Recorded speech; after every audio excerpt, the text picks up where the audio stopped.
WHO की report के अनुसार हर साल दुनिया में लगभग 8 लाख लोग सुसाइड करके अपनी जान ले लेते हैं। इसका मतलब है कि हर 40 सेकंड में एक व्यक्ति सुसाइड करने से अपनी जान गंवा देता है।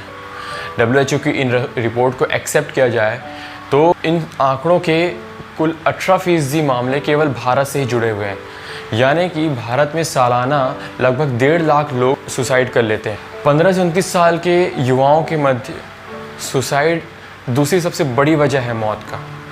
79% वैश्विक सुसाइड के मामले लो और मिडिल इनकम कंट्रीज से जुड़े हुए हैं। ज़्यादातर सुसाइड संकट की घड़ी में आवेग में आकर किए जाते हैं। नमस्कार, सत श्री अकाल, आदाब दोस्तों, मैं अज़रुद्दीन सिद्दीकी बहुत बहुत स्वागत करता हूं आप सबका आपके अपनी यूट्यूब चैनल वर्सटाइल अज़हर में। दोस्तों, आज मैं अपने वीडियो में आपको बताऊंगा कि डिप्रेशन क्या होता है, इसके लक्षण क्या होते हैं, और अगर हम या हमारा कोई दोस्त या रिश्तेदार डिप्रेशन से पीड़ित है तो हम कैसे उसकी मदद कर सकते हैं।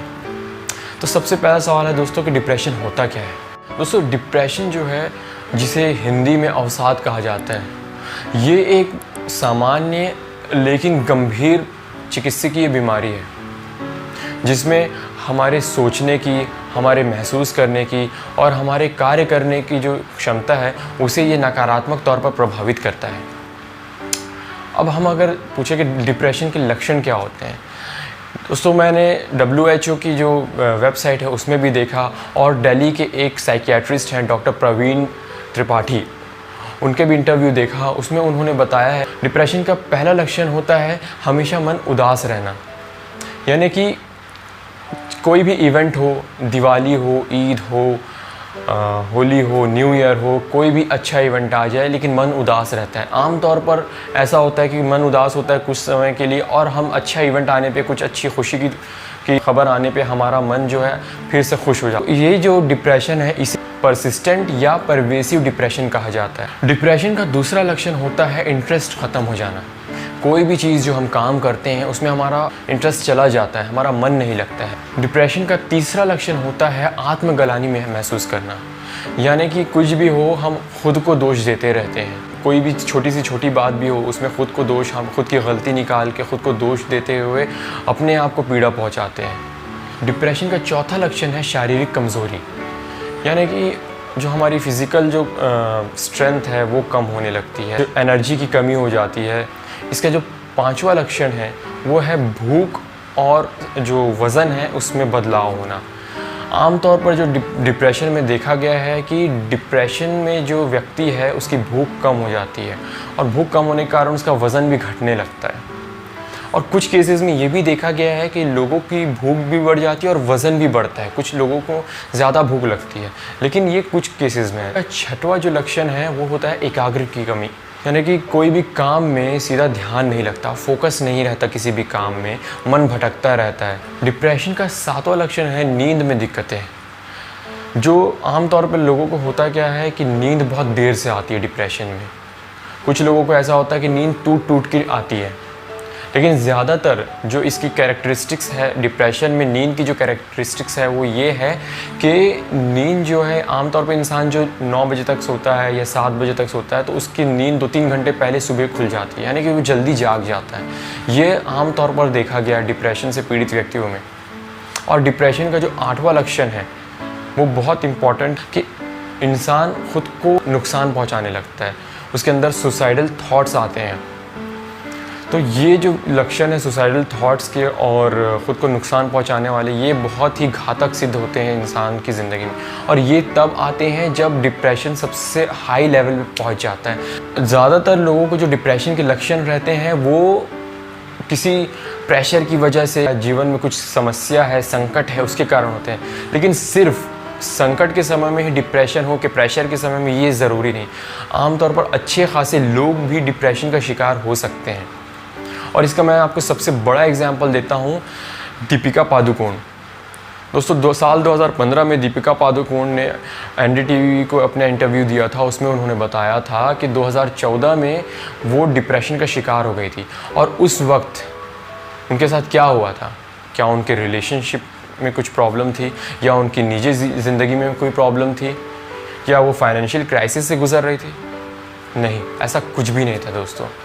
वो साल उनकी ज़िंदगी का, अभी तक की लाइफ टाइम का, अभी तक की 2020 तक के में भी उनकी लाइफ टाइम का सबसे बेहतरीन साल था। उससे पिछला साल उन्होंने 4 बैक टू बैक हिट्स दिए थे और उस साल उनको बेस्ट एक्ट्रेस का फिल्म फेयर अवार्ड भी मिला था रामलीला के लिए।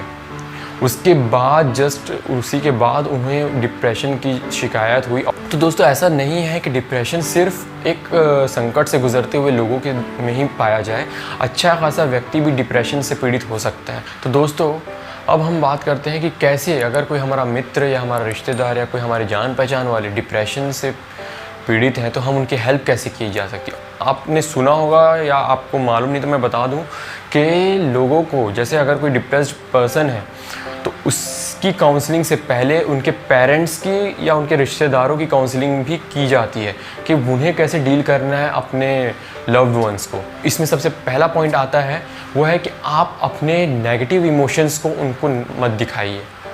यानी कि जब आप उनसे बात कर रहे हो ये लाजमी है कि उनका जो रिएक्शन है वो आपके जो मेंटल स्टेटस, उनका जो मेंटल स्टेटस है आपके मेंटल स्टेटस से मैच नहीं होगा, तो आपको इरिटेशन, गुस्सा, फ्रस्ट्रेशन उनके ऊपर होगा। लेकिन जब आप उनको डील कर रहे हैं तो आपको अपना ईगो साइड रख के उनसे बात करनी बहुत ज़रूरी है, क्योंकि ये उनके बारे में उस समय ये चीज़ ध्यान में रखना बहुत ज़रूरी है कि वो कुछ कैसे भी बात करें। ये नहीं भूलना है कि हम उनकी हेल्प करने के लिए उनसे बात कर रहे हैं, उनसे डील कर रहे हैं। सेकंड पॉइंट, आपको उन्हें केयर कर दिखाना बहुत ज़्यादा ज़रूरी है। उन्हें बताइए कि आप उनके लिए हमेशा मौजूद हैं, ये वो खुल के अपने विचार आपसे व्यक्त कर सकें, ऐसा उन्हें एहसास कराना बहुत ज़रूरी है।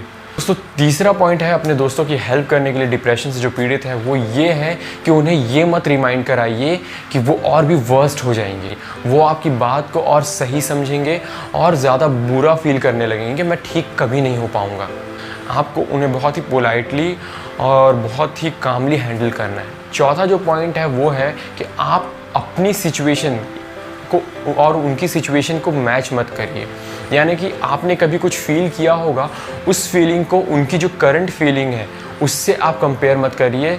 तब तक अगर आप खुद उस सेम बीमारी से आप अगर ग्रस्त ना रहे हों तो बिल्कुल भी ये ना करिए। जैसे कि आपके साथ ऐसा हुआ है कि उनकी जो कंडीशन है वो बहुत डिप्रेस्ड हैं और आप उस कंडीशन को, एंजाइटी वाली उनकी फीलिंग को, आप अपने एग्ज़ाम के समय में जो एंजाइटी आपने फील की है उस फीलिंग को और इस फीलिंग को अगर आप मैच करने की कोशिश करेंगे तो ये बिल्कुल हेल्प नहीं करेगी। वो इसे वैलिडेट करेंगे और इस बात को मानेंगे कि वो सही है और उसे बाहर निकलने की कोशिश नहीं करेंगे। पांचवा और आखिरी पॉइंट ये है कि आप खुद अपनी रिसर्च करें इंटरनेट में। इंटरनेट में ऐसे बहुत सारी चीज़ें अवेलेबल है। कोई आप यूट्यूब में जाइए, दूसरी वेबसाइट में जाइए, आपको पता चल जाएगा कि कैसे आप किसी की हेल्प कर सकते हैं। दोस्तों मैं आशा करता हूँ आपको मेरा ये वीडियो ज़रूर पसंद आया होगा। अगर आपको ये वीडियो पसंद आया तो इसे लाइक करिए, अपने दोस्तों और रिश्तेदारों के साथ शेयर ज़रूर करिएगा ताकि कोई और जो इस बीमारी के बारे में जानता नहीं है उन्हें भी ये जानकारी मिले और अब कैसे किसी की हेल्प की जा सकती है उन्हें इस बारे में पता चल सके।